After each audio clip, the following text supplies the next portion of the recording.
Hey everyone, welcome to the Americana Station podcast. I am your host with the most, Will Payne Harrison. Welcome back. Thank you for listening.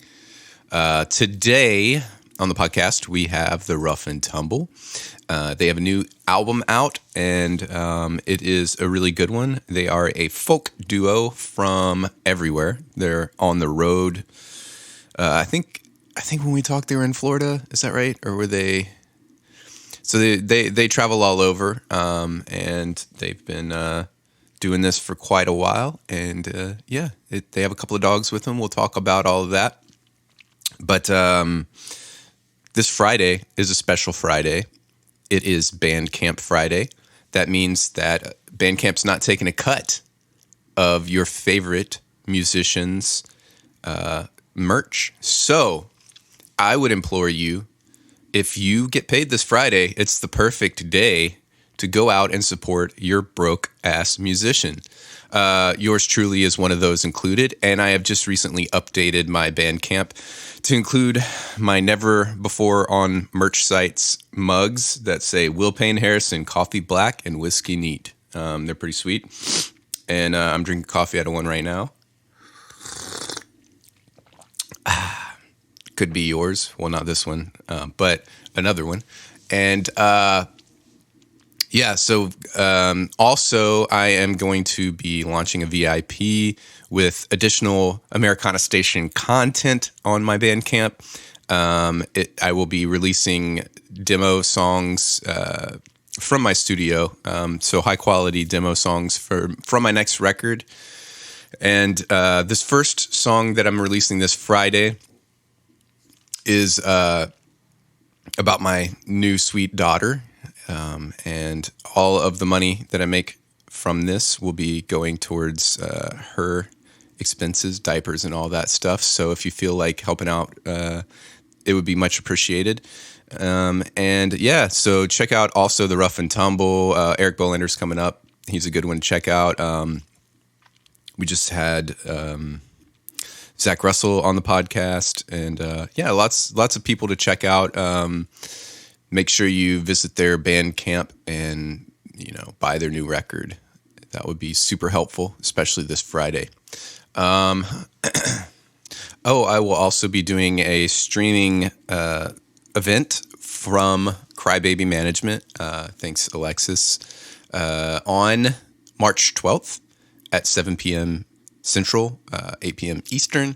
So if you want to catch a rare Will Payne Harrison streaming event, these don't happen very often, make sure that you look up Crybaby Management on Facebook and Instagram, and I'll be streaming from their platform, and it'll be super fun. I want to give a shout out to my mom. Today's March 1st. Tomorrow is her birthday. I think she'll be turning 68. So I don't think she listens to my podcast on the regular. She's always given me podcasts to listen to. So I may have to make her listen to this episode so I can give her a shout out. So happy birthday, Mom. I love you very much. Also, what else is going on? We've got a new playlist update for the Americana Highways, not station, Americana Highways Backroads playlist on Spotify. Thank you everyone that has followed and listened. It's been updated, and we'll get another update here in another week. So make sure you listen to this past month's playlist update, and there'll be more. I want to give a shout out to, I can't remember if I did this last time or not, South Texas Tweak. He's on that playlist as well. He's killing it down in Texas. So you should probably check out his Bandcamp as well and purchase his new single. I think it's $50 a week. And finally, make sure that you are subscribed to the podcast. Rate and review. It would be very, very helpful. If you're new to the podcast, all you have to do is go to Apple Podcasts. If you're on Apple, give it a little star and a review. Say something nice. It would be really helpful. And without further ado, let's get into the Rough and Tumble. You don't need to call me by my name. call me by my name.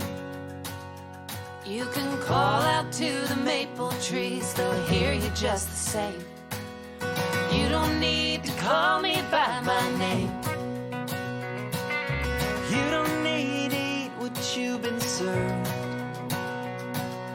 You don't need to eat what you've been served. You can run out to the cornfield, bramble berries for dessert.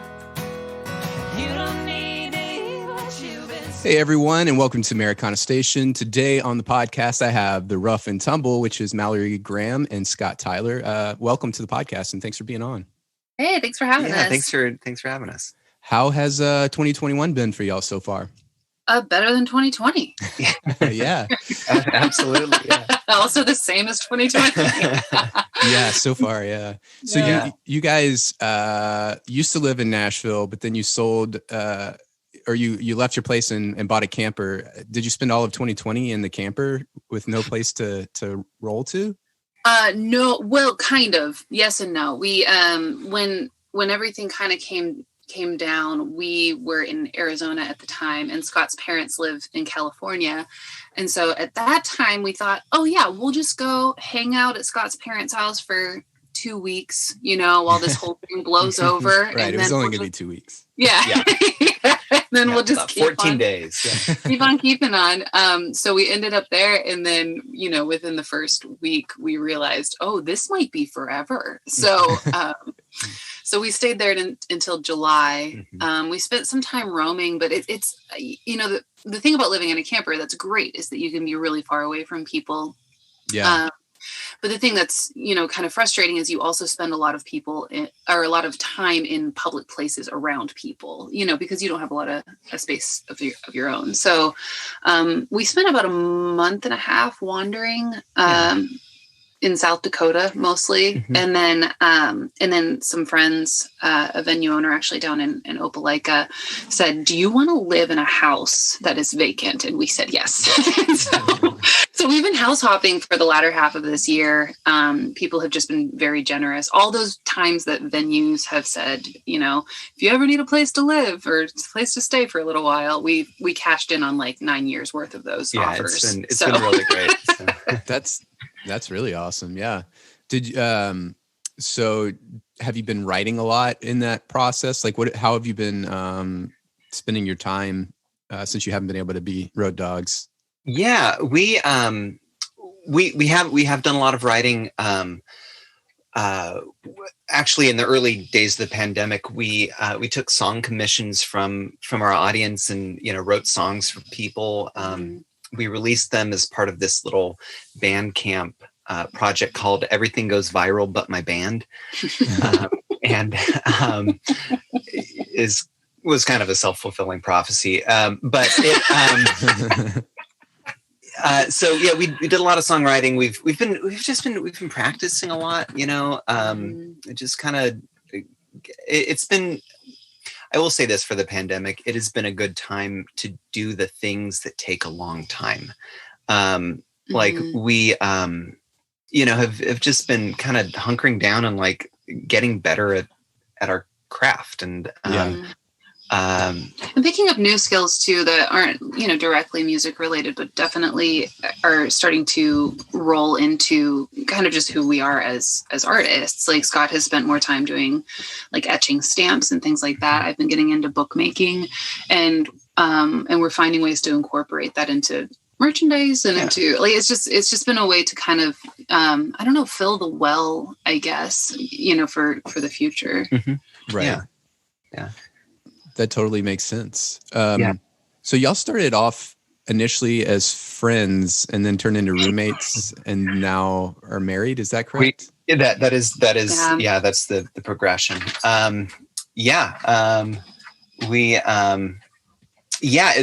There came this point where we were both living in the camper and we were like, maybe we should start dating. And, no, that is not.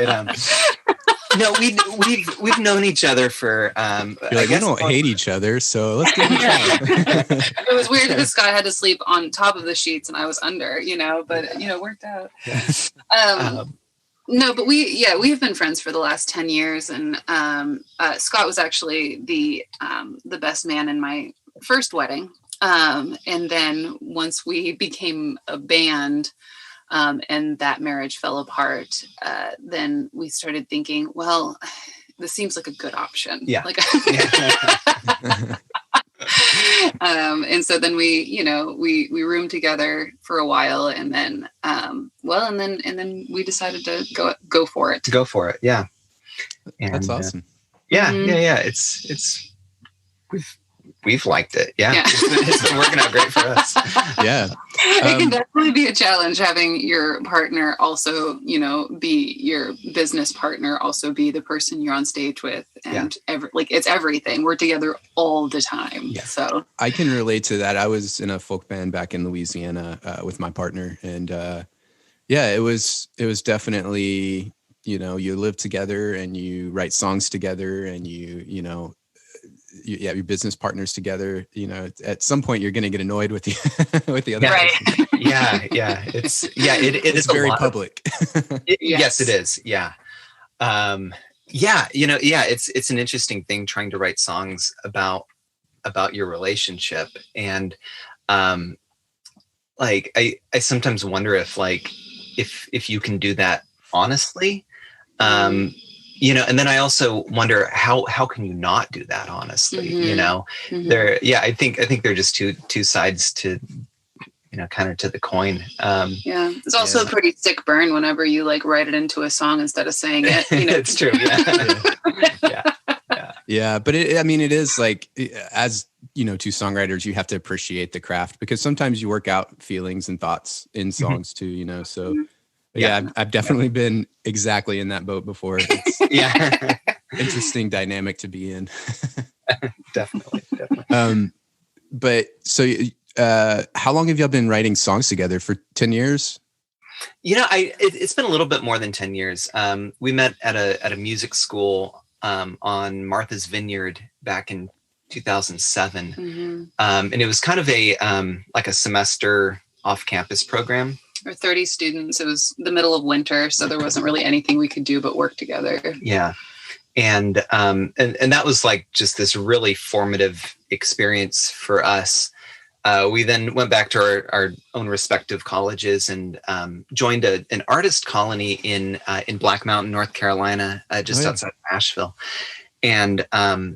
And then that fell apart. Yeah, fairly quickly too. But but Scott and I just kind of kept hanging around. We started busking together and writing together even before we were the Rough and Tumble. We just kind of had a way of working with each other that didn't feel stressful or contrived in any way. Yeah. So when did you pack up and move to Nashville? That would have been end of 2010. I moved first, and then the beginning of 2011, Scott moved out. Yeah. And then by mid 2011, we had started the Rough and Tumble because I was kind of doing a rock and roll thing. And Scott came out and was the lead guitar in that for a while. Yeah. And he was kind of doing his singer-songwriter stuff. Very sad singer-songwriter sad stuff. bastard. Yeah. It's how we like to call it. Yeah. And then I can relate to that, Scott. Yeah. So then we started writing together just because the other projects just didn't feel, it's hard. I think Nashville is a tough town anyway to find your voice if you don't already have it or you don't know where you're going. Mm-hmm. But it's really hard to do it when you feel like you're doing it, I don't know, completely alone. And and I think that finding a partner who can stand with you in that way and say, oh, no, we're just going to do our thing. We're just going to figure it out right here. It's something to stand up to the, I love Nashville for a lot of reasons. And one of them is that it made us work very, very hard, but it's also a lot to stand up to. Yeah. And us coming together for the Rough and Tumble was a way for us to sort of say, we're just going to make this little sanctuary where it's safe for us to be whoever we want to be in this 2-person bubble. Yeah. Yeah. Nashville is a lot of things. It's definitely not for the faint of heart. No. They're going to tell you like it is, but they're also going to be very uplifting. It's good because I think that's how I receive criticism anyway, is hey dude, you got to fix this. This is bad. Yeah. but like otherwise you're kick ass. Like I thrive in that. So it's really helped me a lot, I think. But sorry. I was going to ask, how long have you been in Nashville? Since 2014. So just 6 years, a little less than y'all. Yeah. Mm-hmm. Yeah. So we've probably, we coincided a little bit and we overlapped, for a couple of years there. Yeah. Yeah. Did y'all play at like a 5-spot and? Mm-hmm. Yeah, we did. Yeah. Yeah. Springwater a couple of times, but Springwater. Yeah. Yeah. But then, it's Springwater. Yeah. Yeah. Yeah. Some people love it, man. Some people love it. I don't know why, but some people do. Yeah. Yeah. Well, it's because McDonald's is so close. They got good barbecue tacos. Yeah. But yeah, the sound guy will definitely just leave. Yeah. Yeah, that's true. I remember one night setting up there and the stage was just completely soaked and nobody had any idea why. And there were just all of these like amps and electronics and it was just wet. Mm-hmm. It was just wet. Yeah. It's like, maybe this isn't. Yeah. Yeah. And people are like smoking and and it's like the other room where everybody's playing pool. So it's like, it's a really weird setup. Yeah. Uh-huh. Not my favorite. Sorry. Yeah. No. I don't know. Springwater. Yeah. But yeah, that's super cool. So you guys hit the road and like, when did you say you hit the road? It was April 2015. Mm-hmm. Yeah, not much overlap. Oh, no. Just like a year between. Yeah. We would come back for our first couple of years on the road. We would come back for January and work an odd job real quick before we headed back out again. It was kind of a weird experience living in Nashville but not really living in Nashville anymore. we would kind of like park on our friend's street up there in East Nashville, and we still do that when we come to town. And but yeah, it was weird not having a house, not having like the jobs that we had before, and just seeing the evolution of the town, because that was like when we left, I feel like Nashville just went nuts, like it just completely blew up. And so it was weird watching this town become not our town over the course of like several months. Every time we would stop in, our favorite bar wasn't there anymore, our favorite, it just kind of, I don't know. It just happened so fast. It felt like. Dude, the most annoying moment that I can think of was, I came in 2014, like right the year before you left. But it was about a year or two ago. I had met these two Californians that had just moved to town. And about 6 months later, I overhear the girl say, "Ugh, all these people moving to town disgust me." And I'm like, "You're one of them. You've only been here 6 months." Right. She's like, "It's changing the town." I'm like, "You changed the town. What are you talking about?" That's really funny. And that they're from California specifically. That's good. Yeah. I don't mind New Yorkers or Ohioans or Floridans or whatever, but for some reason, maybe I shouldn't say that. I think I have some listeners in California. I love you guys. Oh no, Scott's from California originally, and I give him hell all the time. I mean it is deserved most of the time. We were playing this show up in Rochester. I think it was the second year we were on the road. We were playing this show up in Rochester, and Scott, we've been playing shows on the East Coast for a while at that point, and I would, introduce myself and say, I'm from Pennsylvania. And Scott would say, I'm from California. And he would say it in such a way that it sounded like a big deal or like it was important in some way. And I kept telling him, I kept saying like, I don't know if you're going to get a good response. Like maybe just like play down the California. And he's like, no, people love California. And we were playing this show in Rochester and I'm like, I'm from Pennsylvania. And Scott's like, and I'm from California. And people actually started booing him. I got booed. Dude, Northeasterners do that. We were in like Rhode Island or something. And I was on tour with Melanie Bresnan. She's a friend of mine. And she's from Connecticut or something. And she said, "How are y'all doing?" And then she goes, "Sorry, I've been in Nashville too long." And they're like, "Boo." Yeah. They are a sturdy breed up there. Yeah. Yeah. So don't take it too personally, Scott. I think it's just Northeastern. They boo at any chance they can. Yeah. How to get all that winter aggression out. Right. Yeah. So Mallory, did you grow up like in that like bluegrass folk Appalachian scene? I didn't grow up in the scene, but I did grow up in the area. So my upbringing was very much like gospel country sort of stuff. And I spent a lot of time in the mountains for sure. My family had a cabin in the mountains, and so I feel like I didn't really experience the Appalachia culture, or in Pennsylvania, we see the Appalachian culture, Right. until I actually moved to the Blue Ridge Mountains in North Carolina. But I'm finding that a lot of the essence of that culture was very much in the way that I was raised, without realizing that I was part of it. If that makes sense. Yeah. But yeah, it's a beautiful area. Western Pennsylvania is incredibly beautiful, and the trees they're just something else for sure. So Yeah, y'all have a lot of great musicians too. Mhm. Yeah, I've had Michael Braunfeld on the show. He's from Philadelphia, and Cool. I think that might be the only Pennsylvanian. A little podcast editor's note here. If I don't mention that Veronica Stanton is from Pennsylvania, she may kill me. So yeah, back to the podcast. Just had to point out that Veronica has also been on the podcast.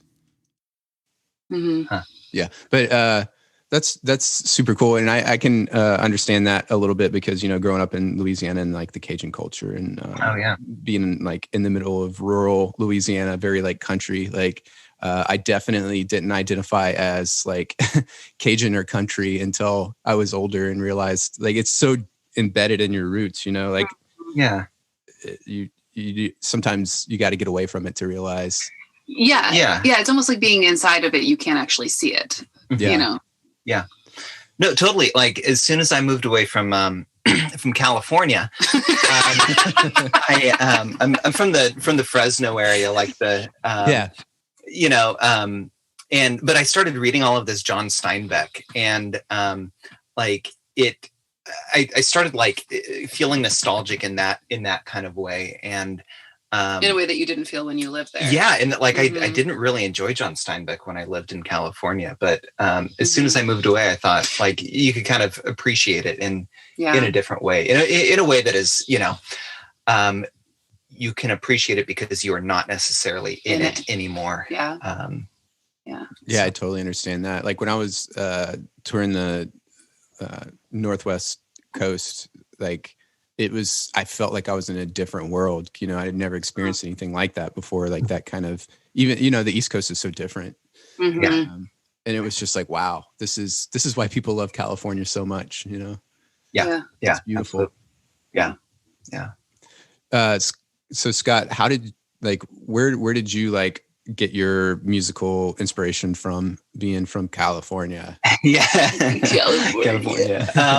I also grew up in a religious house, and like grew up in the church. We were I was raised in a Mennonite Brethren church, which is just like basically like your run of the mill evangelical Christian, except they would sing like hymns and in 4 parts, and so like block singing or whatever. Yeah. Like it was so like just grew up with a lot of like church music, and I think that's kind of where I got a lot of inspiration early on was in church music. And then in college I kind of like lost my faith in a lot of ways, or walked it back, and it it changed. And I think in college I kind of found folk music and Americana in this way that I didn't understand before, and in a lot of ways it kind of filled that religious void. Oh, interesting. Yeah. And so yeah, I understand that. Yeah, definitely. Yeah, I was raised Catholic, so and went to Catholic school and all that. So I definitely had to, my first musical experiences were definitely in church as well. Well, you know, and like that's something I will give to church, is that they've like they do a really good job of, or at least my church did, and I know a lot of churches do a very good job of, you know, just giving kids a place to sing and explore music in, you know, some sort of way. That's a good thing. Yeah. You can give that tithe to the church. Yeah, there's that. So kind of segueing in some sort of way, the title of your new record, We're Only Family If You Say So, is, according to your bio, it's a personal album about breaking up with family and setting healthy boundaries. Is any of that related to like your religious upbringing at all? Or is that just a completely different conversation? It's hard for me to separate religion from my family because they are a bit of a zealous group of people, and so yes, absolutely, it is connected. It's I feel like when you are talking about family, you are talking about people, but you're also talking about all of these identifying roots that you have. And all of those roots are attached to something else as well that is also going through your family. And so, yeah, there is definitely a religious root that is tied to the family that you kind of have to break off and find your own religion, or find your own folk music, or find, you know, whatever that is that can still allow you to have an identity that you miss when you break from your family. I think for me personally, that with the religion thing, sometimes it's not so much that I find, at least in like the Americana folk world, that anyone has a problem with Jesus or the faith in God and stuff like that. It's more so that it's breaking, and obviously so when so many people sing, you know, spiritual songs and still, you know, consider themselves spiritual. I think it's just the breaking away from that controlling mechanism that a lot of organized religion has, you know, and definitely. Yeah. And like, I think it's just been, I mean, the past, you know, 4 years, kind of this climate that we've all been experiencing here in the United States and I guess around the world. Religion has very much become a tool to divide people. And I think if we were able to look at religion as something that can bring people together, and if it was something that was like reaching out and saying, hey, we welcome you into this family, you know, without all of these strings attached. Like I would say that religion is a really useful tool, but if it is just a way to build up walls and to designate who is good and who is bad, I don't find that very useful. And well, I was just going to say, it's like, I think what you're saying maybe is like when it becomes tribalism instead of inclusion. Yeah, definitely. Yeah. I think I agree with that for sure. I mean, you know, and coming from a Catholic background, my sister's a nun and I love her to death. And I think I think that the new Pope's definitely doing some good things. So like, you know, it's cool to see, you know, people, there's not all bad in religion for sure. No, absolutely not. Yeah. But that's super cool. What's your favorite track? I've heard a couple of them that you sent me. That was super cool. But like, what's the like one that's most close to? I mean, I'm sure it's probably different for both of y'all. But what's your favorite track on the record? I think for me, it's still the opening track. You Took Your Turn. It was actually the first single as well, but it's one that we, when we've been rehearsing it, even, it's still very difficult to get through for me. So it's still kind of an open wound, and it's definitely the most raw. It's the one that we wrote a week before we had a huge falling out with my family. And so it is the one that still sort of stings a little bit. And I keep going back to it because I feel like I keep tending to that wound in a way, which is a weird way to say that it's my favorite, but it is my favorite because it's the one that is still causing me to have an action toward healing. Yeah. Like a catharsis toward it. Yeah, absolutely. Absolutely. It was also just really fun to perform and sing in the studio. Our friend Taylor Donsky put on a great third harmony part. And we've been a duo for so long. Whenever we listen back to that and hear this third voice, it's exciting. It's exciting. Yeah. Kind of shocking. Yeah, because you can't do that third harmony. So y'all recorded it here in East Nashville. With Dave Coleman. Yeah. Do you know Dave? I don't. Tell me about him. Dave's a great just East Nashville treasure. He's been there for 20 years. But yeah, he's got a great basement studio and has some really killer instruments in there. And he's been the front of the band The Colemen for 25 years, something crazy like that. So yeah, he's a hard worker, and he has a great ear and is just a genuine person to work with. There's no airs about him, but he's also wicked good. Yeah. And he's just so talented, and he pretends like it's nothing. We were in his studio, and he has this little wall of memorabilia from his time working, and he's worked with some great acts, and you'll see a backstage pass where he was part of Taylor Swift's band early on, and he played with Mickey Guyton and some other artists who've really had some good success. Oh, you feel like Taylor Swift had some success? I mean, some, relative. I mean, I'm not sure anyone outside of Nashville knows who she is. She's kind of like a night. She's up and coming, local hero. But yeah, I mean, just a fabulous guitarist, and he's a killer baritone guitar player. And so it's always fun recording with him. We did our last 2 albums with him, and this one, and this one, and it's just been it's a good working relationship for sure. So, who else did you have in the studio besides the two of you and your producer? This drummer named Chris Benelli.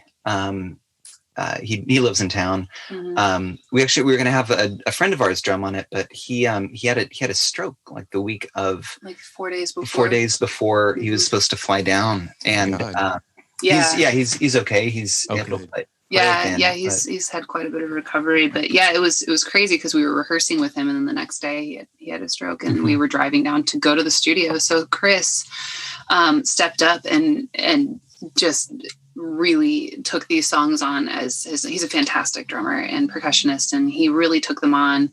It's really important to me, particularly in a drummer, that that you're also telling a story, that you're not just there to be a backbone or just to be, to hold things down, but that you're using, I think percussion is one of the most emotional instruments that you can have. And, and he did that. He really stepped in and told a story alongside our story, with his work. Sounds like he might be a songwriter too. Totally. You look at the, we layered some percussion elements, where he'd be playing, he'd do his drum part, and then he'd do some percussion parts, and there's some textures there that we wouldn't have ever thought to to do in the same way that he did them. And that's invaluable when you're trying to tell a story with a record. That is very important. And then we also had Taylor Donsky. He's a bass player up in, he's a songwriter, and he's a lot of things, a ukulele pro. And, but he played upright and electric on the record as well. He drove down from Minnesota and, sang on a couple songs, and, he's phenomenal. Just a great ear to have in the studio. We had accidentally met him, at a brewery. I think he came out. He was just there that day when we were up in Minneapolis, and he just insisted on being our friend, which is one of our favorite things. Yeah. We also had Mark Herring played lap steel or pedal steel on a couple songs, and this guy named Roscoe Saley, he's a harmonica player up in Bay City, Michigan. He flew in some tracks later, and just like just that wailing blues kind of harmonicas. Yeah, when you listen to that song too, like we had some friends listen to it and they're like, "Oh, crazy, you got a fiddle player for this," and we were like, "No, that is a harmonica." It's wild. Awesome. Yeah, I'll have to listen to the whole thing so I can hear those parts. I love some good harmonica. Yeah. Oh yeah. He's wicked good. You don't realize how important a good harmonica player is until you have one and you're like, oh yeah. Yeah, and then you want to throw all your harmonicas in the trash. Yeah, you really do. Yeah, pretty much. So the when I was in the relationship in the duo, the girl in the band is still my harmonica player even today. She lives here in Nashville, and so like once you hear her play, you're like, yeah, I'm not even trying this. That's awesome. That's fair. Yeah. Fair. So you guys have been to Folk Alliance quite a bit, and you were official showcase artist in 2018. I think I was there that year. What? At Surfa. It was at Surfa. Okay. Yeah. I missed that part. Yeah, I wasn't at Surfa. Sorry. Okay. I was at the main one. Yeah, we've never been to the main one, although this year they're doing like a virtual one, and we are going to be representing High Plains Public Radio. Yeah, down in Amarillo. And but yeah, it's free from what I understand to this year. Yeah, to attend. Yep. So that'll make it easy. Yeah. Yeah, exactly. No kidding.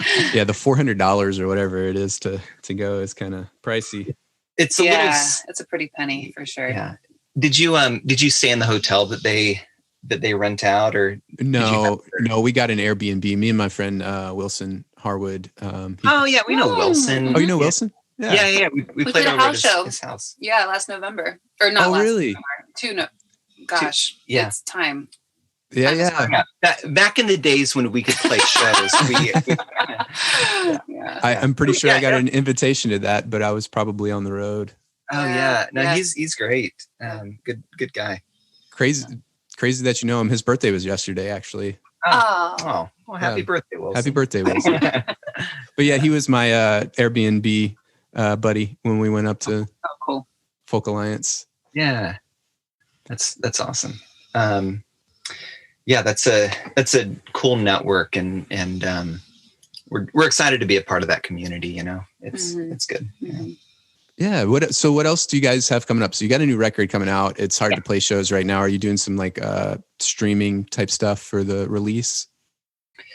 Yeah, we have a couple music videos that are coming out every Wednesday. We've been taking a break from this over the holidays, but we also wanted to wait till after the inauguration to do this again. But we every Wednesday at noon Eastern time, we do something called Double Americana, where we show up on Facebook Live and just tell people something about our life, which is usually very boring. And then we play a song, and then we show them what's in the fruit bowl, and then we leave. And it has been going on we've been doing this for 3 years. For about 3 years. 3 years every Wednesday we've been doing this. And it is really, really fun. But I feel like the fruit bowl is really the highlight. So we save it to the very end. Yeah, absolutely. You put random things, or you're just like, today we have apples? Yeah, both. Yeah. There have been a few times there was once where we forgot the fruit bowl and there was an uproar. Like people were upset that we forgot the fruit bowl. So when we don't actually have fruit, which is rare, but we will put random things in there to show them what's in the fruit bowl. But we have been booking. There have been people that have been kind of peeking out and saying, we'd like to start trying to book again. So we're kind of moving that direction where we're booking shows very loosely in the summer and in the fall. But yeah, I understand that. Yeah, have some like TBD in April that I'm just thinking aren't probably going to happen. But yeah. Maybe by June though. Maybe. Like outdoors. Gosh, this sounds just like 2020. I know. Yeah. Oh man. Yeah. We were supposed to go up to Alaska last year. We were we had made it to Arizona when the pandemic hit, and we were supposed to drive up the West Coast to Alaska, and we had a great year booked last year. We had most of the year booked, which is saying something for us. Normally we're maybe still scrambling. 4 or 5 months in advance, but we had the whole year booked and then lost it all. So no one wants to hear our sob story. Yeah. No, I do. Yeah. I think we all do, because it's good community and again catharsis to know that we're not because I was completely depressed and I only lost a month worth of I didn't lose a year like you guys did. So it's nice to know you're not the only one that's struggling. And yeah, for sure. I think we really worked hard to.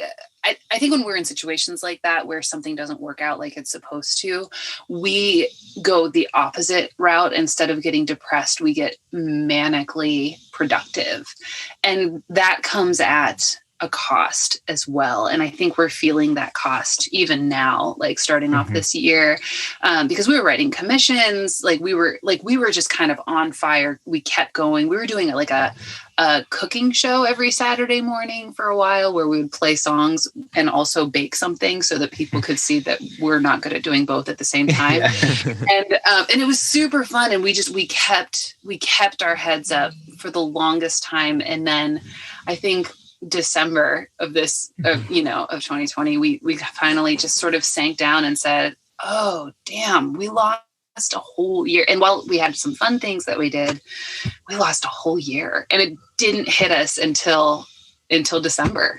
For whatever reason.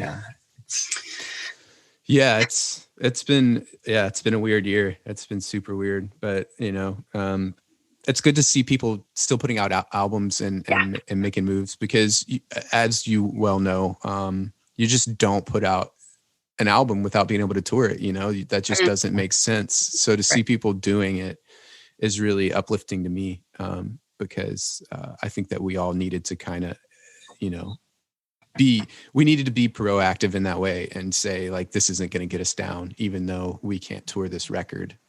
Yeah, absolutely. Yeah.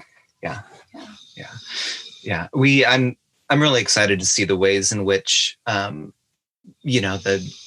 the Americana roots music community is going to bounce back. I do think it's going to take some time, but I'm excited to see everybody when we get out there again. Yeah. And hopefully this next year at Americana Fest, it'll be a real, face-to-face thing. Yeah, totally. Yeah. Do I hear your dogs snoring in the background? I just realized that she's been snoring this entire time, and now I'm worried that it's gonna it might come through. We've become immune to it. Is this Mud Puddle or Magpie? That's Mud Puddle. Yeah, Mud Puddle snoring. Mags is still wide awake as always. So you guys got these two rescue dogs. What kind of dogs are they? They're a Mastiff mixes. They're both ginormous. They're brother, sister? No, actually, Puddle we got in Huntsville, Alabama 4 years ago. And Magpie, somebody that I had a rescue named Butter when we first started. And when we moved into the camper, we had Butter, and she was a bull mastiff. And then this thing kept happening where people would call us or, message us and say, hey, I found a dog that looks just like your dog. Do you want this one also? And we would say yes. And so Mallory would say I would say yes. Scott would begrudgingly, well, no, not even just no. But so we picked up Mud Puddle because somebody contacted us and wanted us to pick her up. And then after we lost Butter, somebody reached out and said, hey, I found this dog that looks just like your dog. Do you want her? And we drove to Indiana and picked up Magpie. And then it was a struggle from that point forward. Yes, it was. They're both really good dogs, but you know, one of them maybe is better than the other. Yeah. So. Magpie though, she actually has a Harvard degree now. She what? She sings whenever we sing. So Puddle will just sleep on the stage whenever we're on the stage. She just knocks out. Nobody even knows she's there. But Magpie, we tried to put her on the stage and she just wails every time we sing. And so there was a study that was going on. Harvard Tufts was conducting a study on dogs who sing. So we submitted a video of her and she earned a Harvard degree in dog and canine musicology. Uh-huh. So we spent a month taking videos of her. So she's smarter than you guys are. I know exactly. That's the thing. Her pedigree is much more refined. Yeah, and the thing is, she doesn't shut up. She doesn't shut up about it at dinner parties either. Like, did I tell you I'm from Harvard? I went to Harvard. Yeah. Well, when I was at Harvard, yeah. Yeah. She's a total bitch about it. For sure. Well, thank you so much for being on the podcast. I've really enjoyed this time with you guys. Thank you for having us. When does the record come out?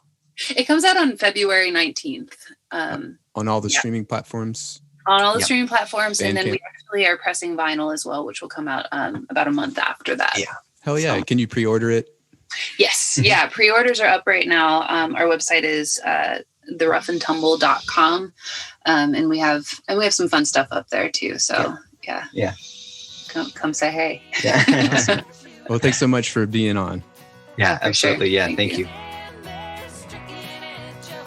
Well, that's it for this episode of Americana Station Podcast. Thanks so much for tuning in. I appreciate your patronage, and make sure that you like and follow and do all that fun stuff. And stay tuned for more. We got Eric Bolander coming up next episode on the podcast. I'm Will Payne Harrison, your host, and we'll see you next time.